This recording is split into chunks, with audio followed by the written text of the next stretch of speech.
एक बार प्रेम से बोलिए शंकर भगवान की जय। हर हर महादेव। भगवान शिव की पूजा शिवलिंग के रूप में क्यों की जाती है, आइए इस वीडियो में आपको बताते हैं। भगवान शिव को लिंग रूप में क्यों पूजा जाता है, इसकी वजह बेहद दिलचस्प है। शिव शंभु आदि और अंत के देवता हैं और इनका न कोई स्वरूप है और न ही आकार है। वे निराकार हैं। आदि और अंत न होने से लिंग को शिव का निराकार रूप माना जाता है, जबकि उनके साकार रूप में उन्हें भगवान शंकर मानकर पूजा किया जाता है। केवल शिव ही निराकार लिंग के रूप में पूजे जाते हैं। लिंग रूप में समस्त ब्रह्मांड का पूजन हो जाता है, क्योंकि वे ही समस्त जगत के मूल कारण माने गए हैं। इसलिए शिव मूर्ति और लिंग दोनों रूपों में पूजे जाते हैं। शिव का अर्थ परम कल्याणकारी और लिंग का अर्थ है सृजन। शिव के वास्तविक रूप से अवगत होकर जागृत शिवलिंग का अर्थ होता है प्रमाण। वेदों और वेदांत में लिंग शब्द सूक्ष्म शरीर के लिए आता है। यह सूक्ष्म शरीर 17 तत्वों से बना होता है। मन, बुद्धि, 5 ज्ञानेंद्रिया, 5 कर्मेंद्रिया और 5 वायु। वायु पुराण के अनुसार प्रलय काल में समस्त सृष्टि जिसमें लीन हो जाती है और पुनः सृष्टि काल में जिससे प्रकट होती है, उसे लिंग कहते हैं। इस प्रकार विश्व की संपूर्ण ऊर्जा ही लिंग की प्रतीक है। जब समुद्र मंथन के समय सभी देवता अमृत के आकांक्षी थे, लेकिन भगवान शिव के हिस्से में भयंकर हलाहल विष आया।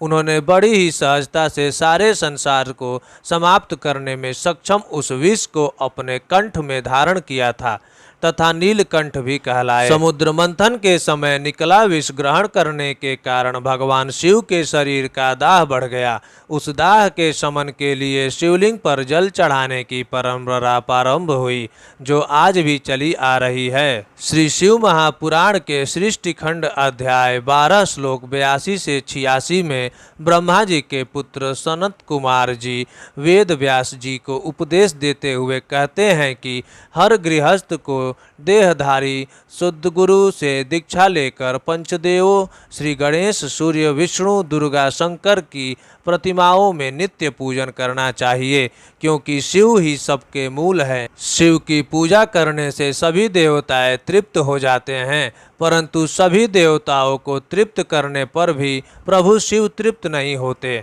इस बात का प्रमाण श्री शिव महापुराण सृष्टि खंड में मिलता है। इस पुराण के अनुसार सृष्टि के पालनकर्ता विष्णु ने एक बार सृष्टि के रचयिता ब्रह्मा के साथ निर्गुण निराकार अजन्मा ब्रह्मा शिव से प्रार्थना की, आप कैसे प्रसन्न होते हैं प्रभु? शिव बोले, मुझे प्रसन्न करने के लिए शिवलिंग का पूजन करो। जब किसी प्रकार का संकट या दुख हो तो शिवलिंग का पूजन करने से समस्त दुखों का नाश भी हो जाता है। जब देवर्षि नारद ने श्री विष्णु को श्राप दिया और बाद में पश्चाताप किया, तब श्री विष्णु ने नारद जी को पश्चाताप के लिए शिवलिंग का पूजन, शिव भक्तों का सत्कार, नित्य शिव सत नाम का जप आदि क्रियाएं बताईं। भगवान शिव ही सारे जगत के पालनहार हैं। कोई भी कष्ट, कोई भी रोग हो, भगवान शिव की निरंतर पूजा करने से शिव सारे दुखों को हर लेते हैं। भगवान शिव बहुत जल्द ही अपने भक्तों पे प्रसन्न भी हो जाते हैं, लेकिन ध्यान रहे भगवान शिव उतना ही जल्दी गुस्सा भी हो जाते हैं। इसलिए ध्यान रखें कि भगवान शिव आपसे कभी नाराज ना हो। इसलिए भगवान शिव का निरंतर पूजा करें और सारे दुखों से मुक्ति पाएं।